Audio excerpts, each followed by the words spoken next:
Terrible attentat en plein centre d'Alger. L'explosion d'une voiture piégée a fait au dernier bilan 13 morts et une centaine de blessés. Vendée Globe, pour l'instant, le Français Thierry Dubois attend les secours. On est toujours sans nouvelles du concurrent britannique. Le ciel français s'ouvre à la concurrence. Un appareil de la Lufthansa allemande effectuait aujourd'hui le vol Bordeaux-Marseille. Le prince héritier, Albert de Monaco, invité de notre journal pour les 700 ans de la principauté de Monaco. Madame, monsieur, bonsoir. À quelques jours du début du Ramadan, un mois de jeûne dans la religion musulmane, les terroristes des groupes armés du GIA ont décidé de porter des coups terribles sur tout le territoire algérien. Attentats, massacres souvent d'une extrême cruauté. Aujourd'hui encore, à Alger, en plein centre-ville, une voiture piégée a explosé faisant au dernier bilan 13 morts, une centaine de blessés. Pour l'heure, le gouvernement algérien préfère ne pas diffuser d'images de ces événements, ce qui ne doit pas nous empêcher de vous en rendre compte. Thierry Tuillier. Voici à quoi ressemble en temps normal le boulevard d'Idouche Mourad. Cette rue, les Algérois aiment la fréquenter pour ses boutiques, ses cafés ou pour aller travailler. En un mot, se convaincre que malgré la peur, la vie continue. Une vie qui s'est arrêtée en début d'après-midi. À cette heure-là, il y avait foule. Aujourd'hui, j'ai été très choquée par tout ce sang. Je n'ai jamais vu autant de sang de ma vie. Comme des gars, il y a un bus qui a été soufflé. On dit que le bus n'était pas vraiment rempli. Il y a 5 voitures qui ont été plus que soufflées. Hein. La façade des immeubles qui étaient aux alentours était complètement noircie. C'était vraiment atroce. Oui. Puis il y avait beaucoup de draps par terre. La population, les voisins ont jeté énormément de draps. Alors ça faisait une scène un peu, je sais pas, complètement déboussolante. Des draps de toutes couleurs au milieu de flaques de sang. C'était terrible. Depuis une dizaine de jours, les massacres et les attentats se multiplient à Alger et dans la région de la Mitidja. Assassinats non revendiqués, mais attribués par les autorités algériennes aux groupes islamistes armés. Assassinats dont on donne des chiffres officiels, 250 morts en 2 mois, mais qui restent sans images. Le sauvetage des 2 concurrents de la course à la voile, le Vendée Globe, c'est toujours l'attente. Pour le navigateur français Thierry Dubois, on est à peu près rassuré dans la mesure où il a pu prendre place dans un canot de survie, d'où il a pu faire savoir qu'il était en bonne forme. En revanche, les sauveteurs australiens ont survolé une nouvelle fois le bateau retourné du Britannique Tony Bullimore. On pense que le marin est à l'intérieur, mais pour l'instant, il n'a donné aucun signe de vie. Christophe Duchiron, Florent Gautreau. À bord de l'avion, ils cherchent. Ils scrutent, ils essayent de repérer un homme en vie, mais tout ce qu'ils voient, c'est un bateau, coque retournée, quille arrachée. Pour les militaires de la marine australienne, impossible de savoir si Tony Bullimore est à l'intérieur, vivant ou blessé.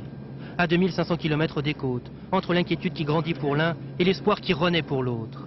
Thierry Dubois, petit point rouge sur son bateau, avant que les secours ne lui envoient son radar. Dubois qui a pu communiquer avec les militaires grâce à l'émetteur qu'il a récupéré. Tout allait bien, il avait de l'eau et de la nourriture, il avait un peu froid mais il était content de nous voir. Malgré des conditions précaires à l'intérieur de son canot de survie, les nouvelles de Thierry Dubois sont rassurantes. D'autant que la frégate, partie hier, devrait arriver demain après-midi. De quoi faire pleinement le bonheur de sa famille, si ce n'était le cas inquiétant de Tony Bullimore. C'est un immense soulagement, mais je tiens à préciser que, aussi bien moi-même que la fiancée de Thierry, que toute notre famille, je dois dire qu'ils sont 2 en cause et qu'il est très difficile d'avoir un soulagement total tant qu'on sait qu'il y en a un autre qui est dans son bateau, on ne sait pas dans quelles conditions. Vraiment, je serai totalement soulagée quand les 2 seront sains et saufs. Thierry Dubois, le français, et Tony Bullimore, l'anglais. Toujours prisonniers des mers, encore quelques heures d'attente, et on saura s'ils sont sauvés des eaux.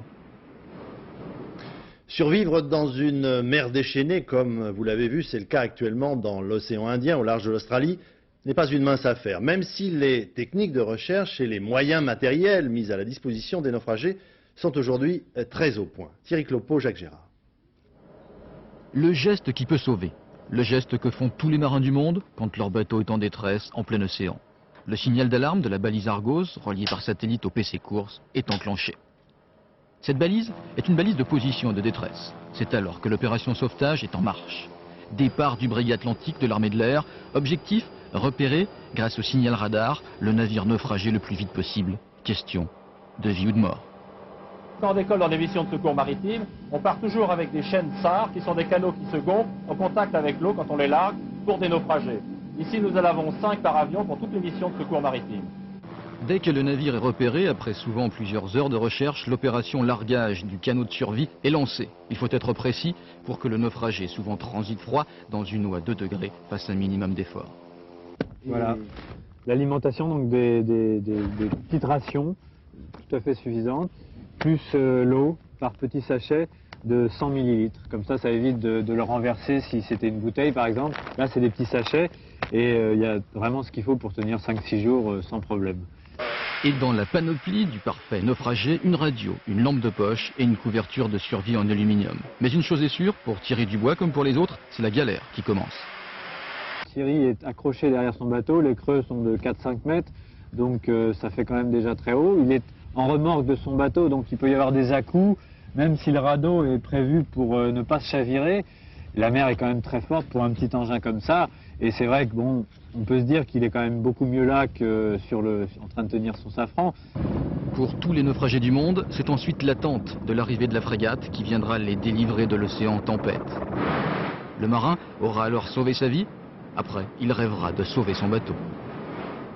Alors comment survivre dans des conditions aussi délicates? Nous venons d'avoir en ligne une des concurrentes du Vendée Globe, Isabelle Autissier, qui a eu malheureusement l'occasion de se trouver dans des conditions aussi difficiles que les 2 naufragés du jour. Nous l'écoutons, Isabelle Autissier.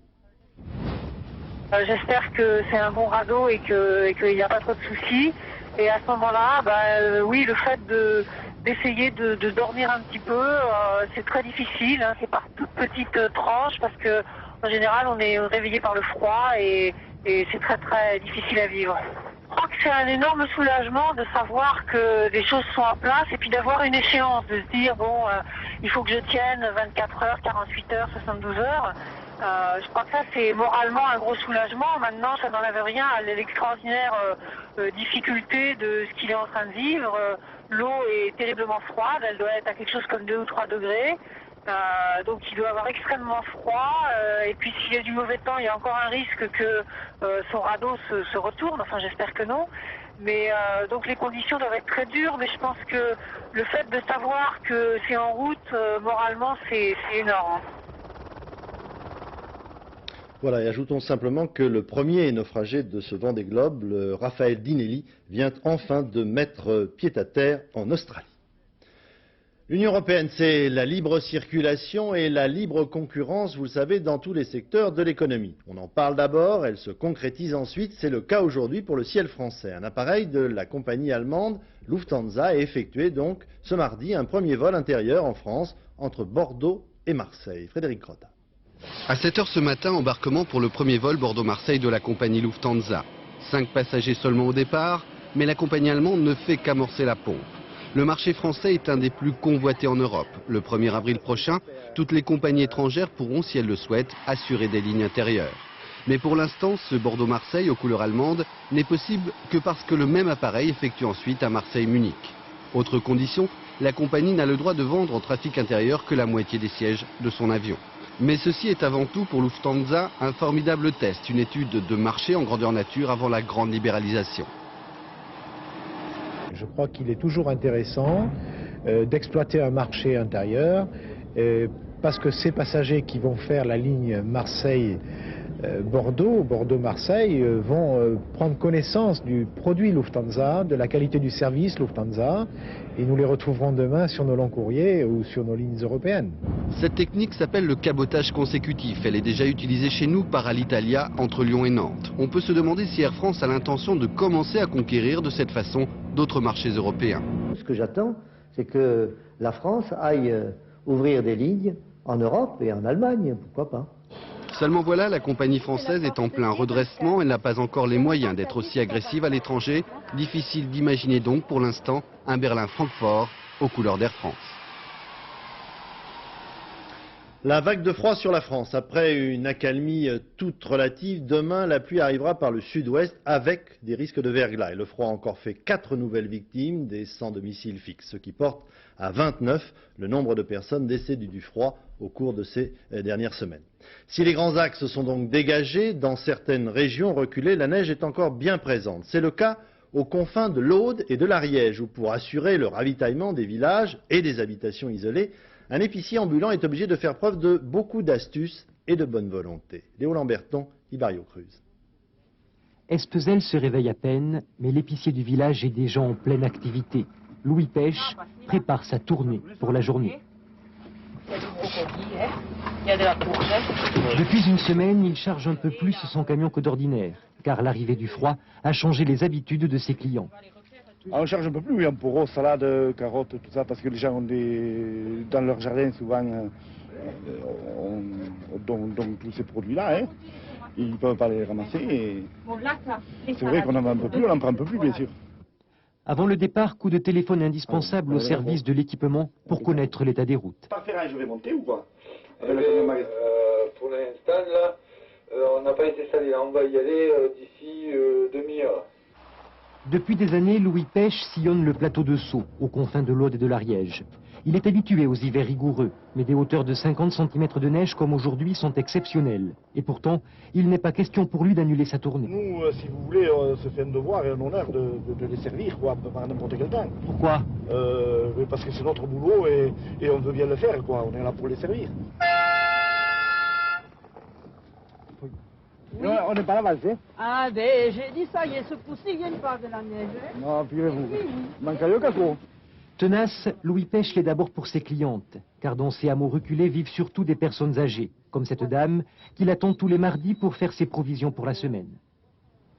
Oh, moi c'est très important parce que j'ai pas de moyens de locomotion, j'ai absolument rien et je compte sur lui comme...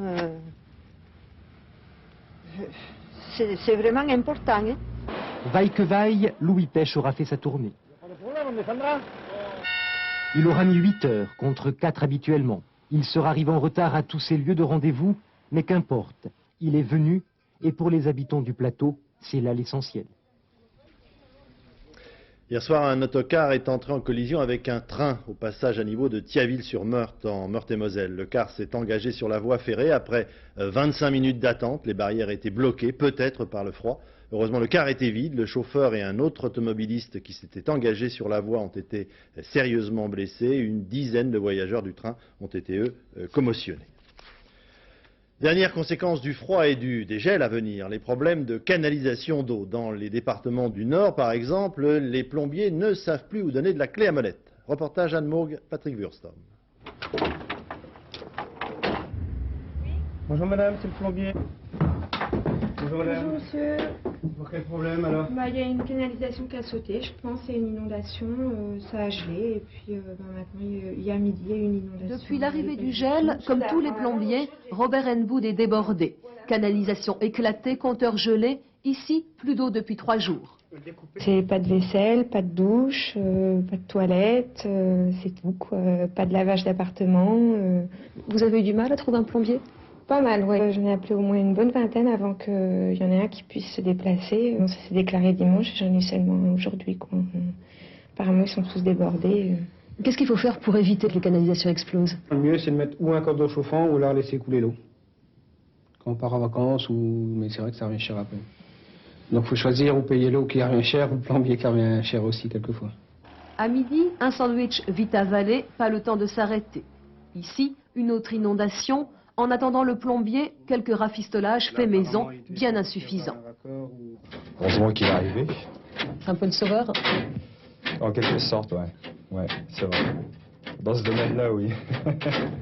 Beaucoup moins drôle, le prix à payer. Ça fera 991 francs 57 centimes, s'il vous plaît. Je ne m'attendais pas à ça par rapport à tout à l'heure. On m'avait dit 423 francs, ouais, 1h30. 170, 1h30, 150 plus 60. Et après le matériel, mais ça, le matériel, je ne peux pas savoir à l'avance. Notre plombier sait par contre que lors du dégel, des dizaines d'autres canalisations vont exploser. Il a encore quelques bonnes journées devant lui. L'actualité internationale maintenant à Belgrade, en Serbie, après l'armée qui a fait savoir qu'elle n'interviendrait pas contre les manifestants. À l'occasion hier soir du Noël orthodoxe, les principales autorités religieuses du pays ont fait savoir qu'elles se trouvaient en accord avec ces manifestants. Une opposition de plus pour le président en place, Milosevic. En Corée du Sud, depuis 2 semaines maintenant, les grèves dans tous les secteurs de l'économie se multiplient. Les salariés coréens, que l'on disait jusqu'à présent taillables et corvéables à merci, n'acceptent pas une récente loi remettant en cause la législation du travail, alors que petit à petit leur niveau de vie augmente, les rapprochant des critères sociaux qui existent dans les pays développés. Ils manifestent donc, comme on le fait chez nous, mais tout de même à leur manière. Jean-Paul Chapelle, Joseph Bachtik. Une grève chez les Coréens, ça donne ça. Une danse à la mode qui ressemble étrangement à la Macarena et ses gestes repris à l'unisson.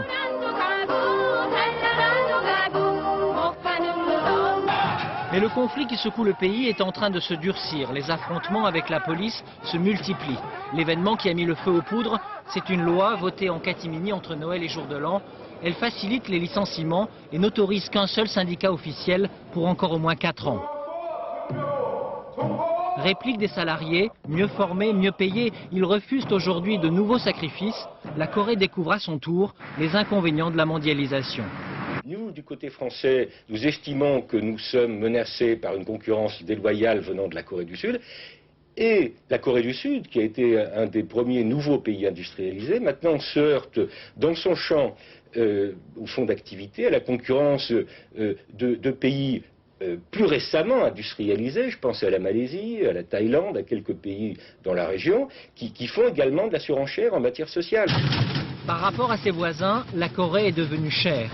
Depuis 10 ans, les salaires augmentent de 10% par an. Dans l'électronique comme dans l'automobile, un employé gagne en moyenne 10 000 francs par mois. Le coût du travail est désormais comparable à celui de la Grande-Bretagne. En un temps record, l'un des pays les plus pauvres du monde s'est transformé en une nation industrialisée. La Corée vient de rentrer dans l'OCDE, le club des pays les plus développés. Ses habitants ont désormais un niveau de vie comparable au nôtre, leurs exigences et leurs revendications aussi. En Centrafrique, un nouvel incident opposé hier soir des militaires français à des habitants de la capitale, Bangui. Un homme a été tué par une des patrouilles françaises. Celui-ci avait ouvert le feu, blessant un soldat français. Le président de l'Assemblée nationale, Philippe Séguin, était hier soir à Bruxelles où il a repris un thème qui lui est cher, la politique monétaire de l'Europe. Pour lui, il s'agit là d'un instrument politique qui ne doit pas rester entre les mains des seuls techniciens de la finance. Bref, la future Banque centrale européenne ne devra pas faire la politique de l'Europe, sinon c'est la démocratie qui est en danger, selon M. Séguin. Roland Sicard, Didier Rancoeur. Si vous cherchez Philippe Séguin à Bruxelles, n'allez pas sur la Grand Place, ni dans les rues commerçantes. Il ne fait pas de tourisme, il fait des conférences et il a des groupies. Car le président de l'Assemblée nationale avait choisi la capitale de l'Europe pour résumer sa position sur l'Europe. Et l'Europe, il n'est pas contre. Ce qu'il craint, c'est l'explosion sociale. Ce qu'il veut, c'est le retour de la politique. Ce qu'il dénonce, c'est l'ultralibéralisme et la fatalité acceptée. On pourrait qualifier sans difficulté l'Union européenne telle qu'elle fonctionne actuellement de démocratie introuvable. Et le temps me paraît venu de rendre aux politiques, seule expression légitime de la volonté des peuples, sa primauté. Les marchés, leurs fameuses anticipations seront moins instables le jour où les conditions politiques seront clarifiées et une volonté européenne véritablement affichée. Une primauté du politique qui devrait s'exercer par exemple en matière de monnaie. Philippe Séguin dénonce par avance un euro qui serait géré par des technocrates. Une fois de plus, le président de l'Assemblée veut donc relancer le débat européen et comme toujours, quand il s'agit de faire entendre sa différence, il persiste et signe. Toujours à propos de l'Europe, rencontre cet après-midi à Paris entre le communiste Robert Rue et le président du mouvement des citoyens, Jean-Pierre Chevènement. Ensemble, ils réclament un référendum sur le passage à la monnaie unique et ils ont déjà décidé d'organiser au moins une réunion publique ensemble sur ce thème. Le président de la République, Jacques Chirac, multiplie les cérémonies de vœux. Aujourd'hui, il a reçu successivement l'Assemblée nationale, les sénateurs ou encore la ville de Paris avec un hommage appuyé à son maire, Jean Tibéri, dont on connaît les difficultés actuelles. Et puis cet après-midi, c'était le tour de ce que l'on appelle les corps constitués. Et là, le bon ordre du protocole a été quelque peu bouleversé. 16h30. Pour la 4e fois depuis ce matin, le président de la République pénètre dans la salle des fêtes pour recevoir des vœux et formuler les siens. La tête ailleurs, emporté par la répétition de l'exercice, Jacques Chirac se précipite à son pupitre et précède l'événement. Je me rends compte tout d'un coup qu'il doit y avoir de ma part comme une erreur technique. Voilà. Et je m'en suis rendu compte. Et je m'en suis rendu compte.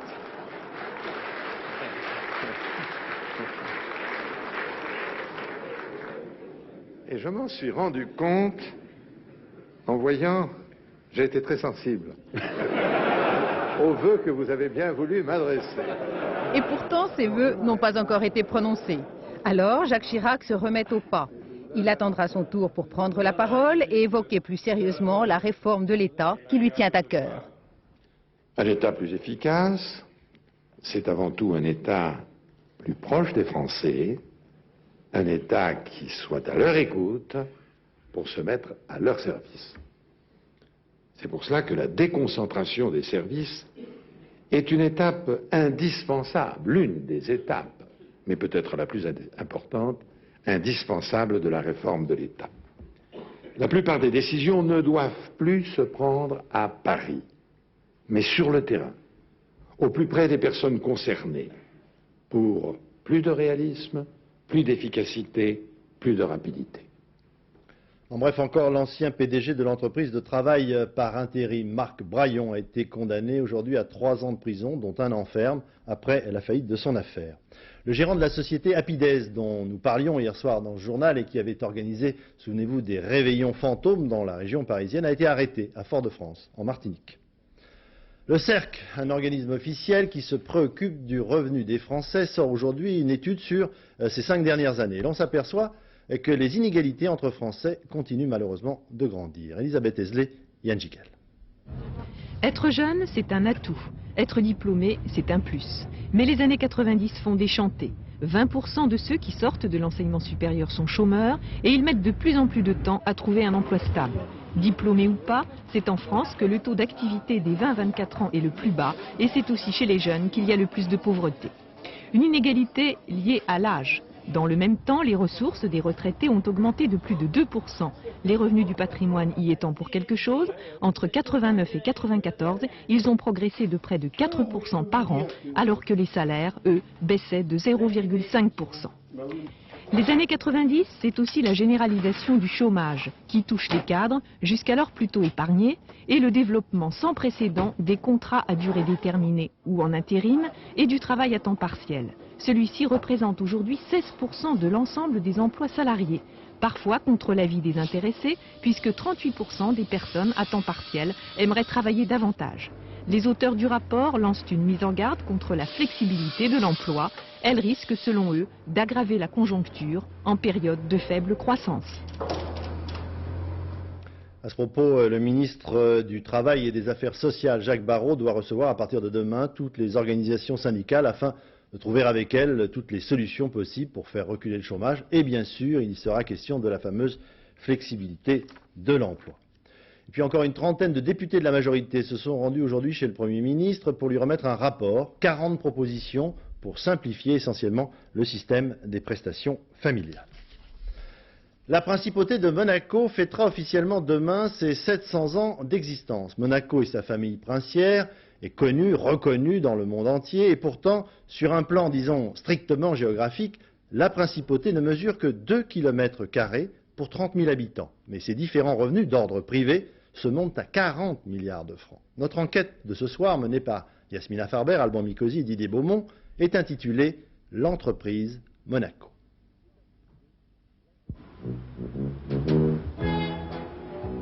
L'entreprise Monaco, c'est une usine à rêves. Le nom de Monte-Carlo est connu dans le monde entier. Un casino, des palaces, la Société des Bains de Mer, propriétaire de la majorité des établissements de tourisme, entretient son image pour des clients haut de gamme. Le 15 noir, impair et manque.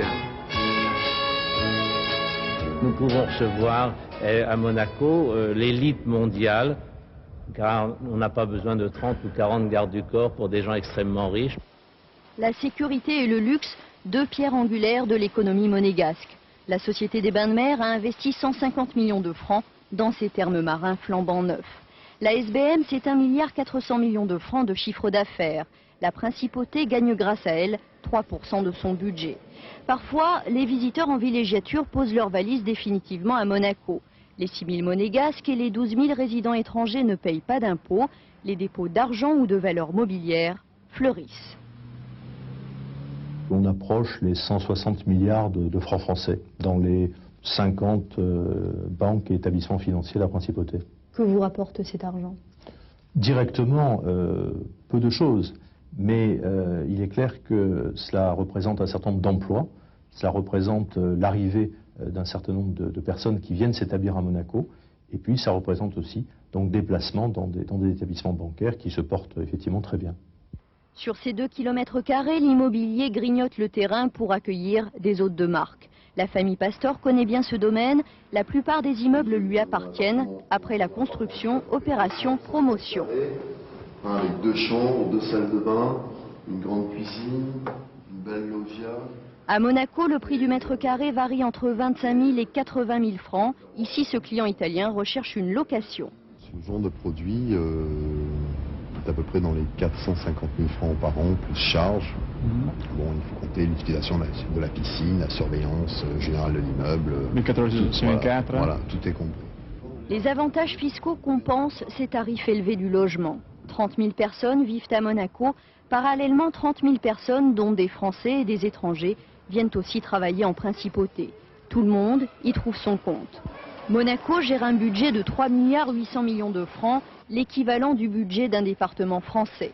Du palais, le prince régnier n'est pas qu'un observateur, c'est un capitaine. Le prince de Monaco est tout sauf une sorte de Sissi masculin et moderne. C'est un chef d'entreprise extrêmement judicieux, solitaire, secret, et qui mène la barque Monaco avec beaucoup de maîtrise. D'ailleurs, c'est pas pour rien que c'est un navigateur hors pair. Et depuis en 40 ans, il a fait de ce rocher où rien ne pousse, où rien ne se cultive, comme dit un proverbe monégasque, une formidable entreprise à gagner de l'argent. Ce rocher en or rapporte gros aux paparazzi, pendant que les images princières font le tour du monde et entretiennent la notoriété d'un paradis fiscal. Un paradis en quête de nouveaux investisseurs. Pour les accueillir, ce bout de terre va une nouvelle fois gagner du terrain sur la mer. Alors avant de recevoir le prince Albert de Monaco pour ce 700e anniversaire, encore un point d'histoire. Il y a donc 700 ans, très exactement, que la famille des Grimaldi s'est accrochée à ce rocher de la côte française, en plein cœur du département des Alpes-Maritimes. Et cette histoire est faite de batailles, de fastes et de drames, et elle vaut la peine d'être racontée. Valérie Hermite, Claude Crespo.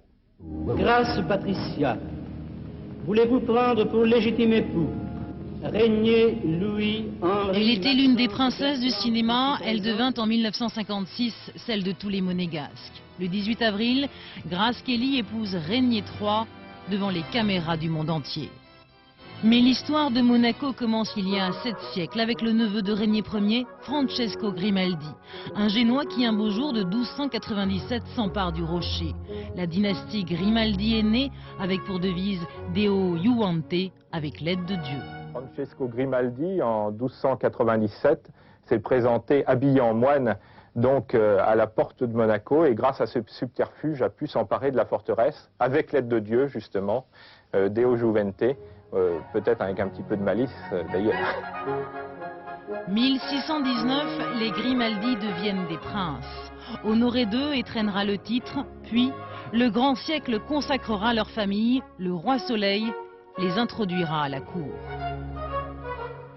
On pense toujours à une opérette quand on parle de Monaco, et c'est au contraire parfois une tragédie, parfois une comédie, avec des secousses, des rivalités dans la construction européenne. Ce qui m'a frappé, c'est que Monaco n'est pas du tout un endroit réduit, c'est un endroit au cœur de l'Europe et au cœur des enjeux et des appétits, c'est le rocher des ambitions. Monaco, un État minuscule qui tiendrait dans les limites du bois de Boulogne, moins de 2 km². Mais un État qui s'est toujours battu pour sa souveraineté.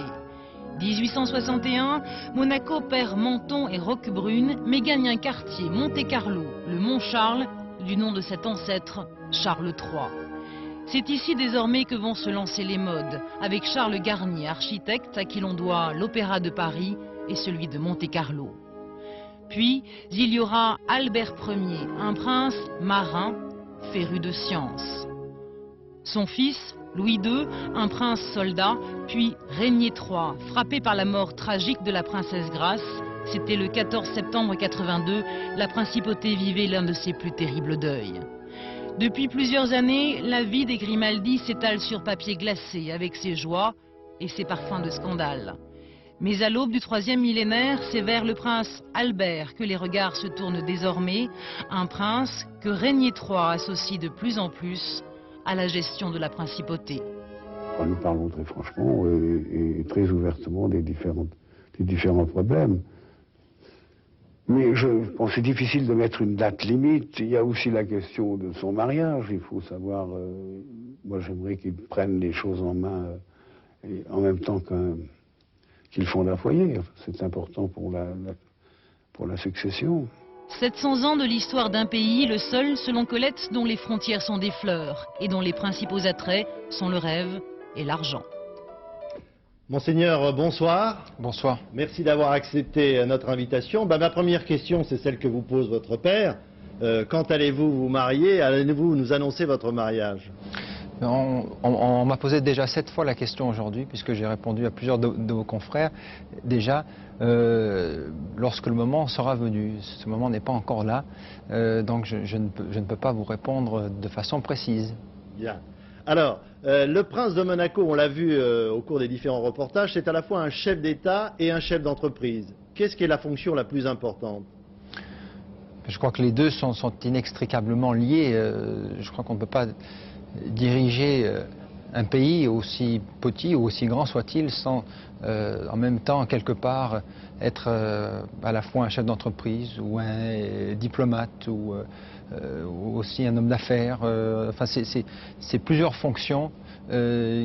Pardon, il faut aussi être psychologue, ce que j'ai déjà répété aussi plusieurs fois. Mais c'est, je crois, un ensemble de fonctions qui font la fonction de chef d'État. Alors vous êtes représentant vous-même de Monaco aux Nations Unies. Monaco est un véritable État avec son armée, même s'il est comme ça au beau milieu de la côte française. Bien sûr, c'est un État, même si c'est un micro-État, qui, comme l'a souligné votre reportage, s'est toujours battu pour sa souveraineté. Mais bien sûr, au fil des années, cette souveraineté a été, heureusement pour nous, reconnue non seulement par nos pays amis et voisins, mais par l'ensemble de la communauté internationale, au même titre que d'autres petits États. Je pense à Andorre, je pense à Saint-Marin et bien d'autres encore. Et donc, nous sommes très heureux de cette reconnaissance et de faire partie de la communauté internationale et de pouvoir avoir accès à des organisations internationales comme les Nations Unies, bien entendu. Monseigneur, est-ce que vous vous rendez compte que pour des millions de gens dans le monde, vous avez une chance extraordinaire? Être prince de Monaco, c'est une chance extraordinaire, vous la vivez comme telle? Oui, si vous voulez, c'est difficile de répondre. On a la joie et la chance de vivre dans un pays privilégié, dans un cadre de vie extraordinaire, mais et une chance aussi de pouvoir diriger un pays comme celui-ci Monseigneur, c'est une chance extraordinaire, mais c'est aussi, on l'a vu dans ce reportage, une médiatisation constante. Est-ce que vous-même vous en avez souffert, ou est-ce que par exemple récemment vous en avez souffert lors des démêlés de votre sœur Stéphanie avec son mari Daniel Ducruet? Est-ce que vous en avez souffert vous-même, ou est-ce que vous en souffrez pour vos sœurs? Si vous voulez, je crois que c'est une préoccupation de tous les instants, et ça ne date pas d'aujourd'hui, c'est depuis que nous sommes petits, mes sœurs et moi, mais mes parents ont également souffert de cette surmédiatisation. Et alors c'est difficile de concilier, bien sûr, la vie d'un personnage public, une vie faite de fonctions officielles, et une vie privée. Et malheureusement, nous serons confrontés à cela toute notre vie. Alors, Monseigneur, votre père a d'une certaine façon relancé la prospérité économique de Monaco après la guerre. Lorsque vous allez prendre sa place, quel sera votre grand dessein pour la principauté? Je crois qu'il faudra continuer à progresser, à faire progresser la principauté dans les domaines qui lui ont réussi jusqu'à maintenant. mais aussi en recherchant d'autres activités qui pourraient... à savoir je pense à la recherche scientifique, par exemple. Je pense à l'augmentation de nos services financiers. Je pense qu'il y a une place financière qui existe déjà à Monaco et qu'il faudrait peut-être développer. Et je pense aussi au secteur industriel. Nous avons déjà des industries qui sont à Monaco depuis fort longtemps et nous pourrons, avec des terrains que nous allons pouvoir libérer, car il y a en ce moment de grands travaux à Monaco, puisque nous mettons en souterrain notre voie ferrée, et donc ces terrains en surface pourront être utilisés non seulement pour des immeubles d'habitation, mais aussi pour le développement de notre activité industrielle. Monseigneur, merci d'avoir répondu à notre invitation. Bon anniversaire à vous-même, à votre famille et à la Principauté de Monaco. Merci. Bonsoir. Merci beaucoup. France 2 d'ailleurs, je vous le dis encore, consacrera une émission spéciale à la famille Grimaldi. Ce sera dimanche prochain, préparé par Betty Duro et Frédéric Mitterrand, entre 15h et 16h dimanche donc. Ils sont de retour à l'Olympia pour 2 soirs seulement. Le groupe Au Bonheur des Dames. 6 garçons, pour le moins originaux, ils aiment rire, ils n'ont pas peur du mauvais goût, et après ces 2 prestations, eh bien, ils se sépareront à nouveau. Louis Carzou, Didier Dahan. Des costumes indémodables, une obsession du détail jusque dans les coiffures, des chorégraphies qui ont fait pâlir les plus grands, sans oublier, ouais, tu vois, des paroles qui vont vachement loin.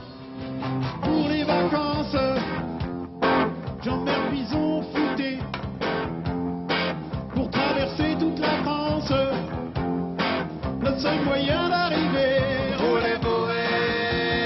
Au Bonheur des Dames, c'est un peu tout cela, ou plutôt c'était, car après 25 ans de triomphe et pas moins de 3 disques, ils ont décidé de goûter une retraite bien méritée d'après leur famille. Bref, pour leur retour en forme d'adieu et vice-versa, l'heure est au bilan et pas l'inverse. Comme on était tous parfaitement incultes, personne ne savait qu'Au Bonheur des Dames était un roman de Victor Hugo. On l'a su qu'après. Au Bonheur des Dames nous permettait d'avoir la gloire naturellement, pas d'argent, mais des filles. Et il n'y a pas beaucoup de groupes qui peuvent se vanter de trucs pareils. Tu vois, tous ceux qui ont gagné de l'argent n'ont pas eu vraiment ni la gloire ni les filles. Regarde les Rolling Stones, regarde les nanas de Mick Jagger, c'est pas des canons, hein. Et tout de suite, nous retrouvons le groupe Au Bonheur des Dames et leur chanson Oh les filles. Juste un dernier conseil du groupe, pour tous ceux qui regrettent déjà Au Bonheur des Dames, achetez le livre.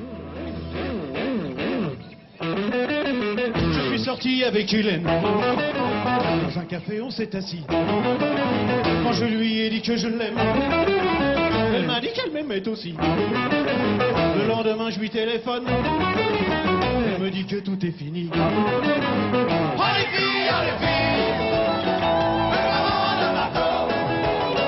Oh les filles, oh les filles. Voilà donc à l'Olympia. Et puis tout de suite, l'image qui vient de nous parvenir de l'arrivée de Raphaël Dinelli, ce premier naufragé du Vendée Globe qui vient d'être récupéré et qui vient d'arriver en Australie. Il est arrivé en compagnie de son sauveteur, le Britannique Pete Goss, qui s'était détourné pour lui venir en aide. Son embarcation avait elle aussi chaviré. Dinelli, c'est le jeune homme qui a les cheveux longs, là, de dos, embrassé, qui s'embrasse avec le concurrent britannique Pete Goss. Donc, Dinelli lui est sorti d'affaire. Je vous rappelle qu'il reste actuellement 2 naufragés donc au large de l'Australie, le Français Thierry Dubois, et puis on est beaucoup plus inquiet pour le concurrent britannique. En tout cas, Dinelli, lui, Raphaël Dinelli, est ce soir sorti d'affaire. Voilà, ce journal est terminé. Je vous souhaite une excellente soirée. Bonsoir, à demain.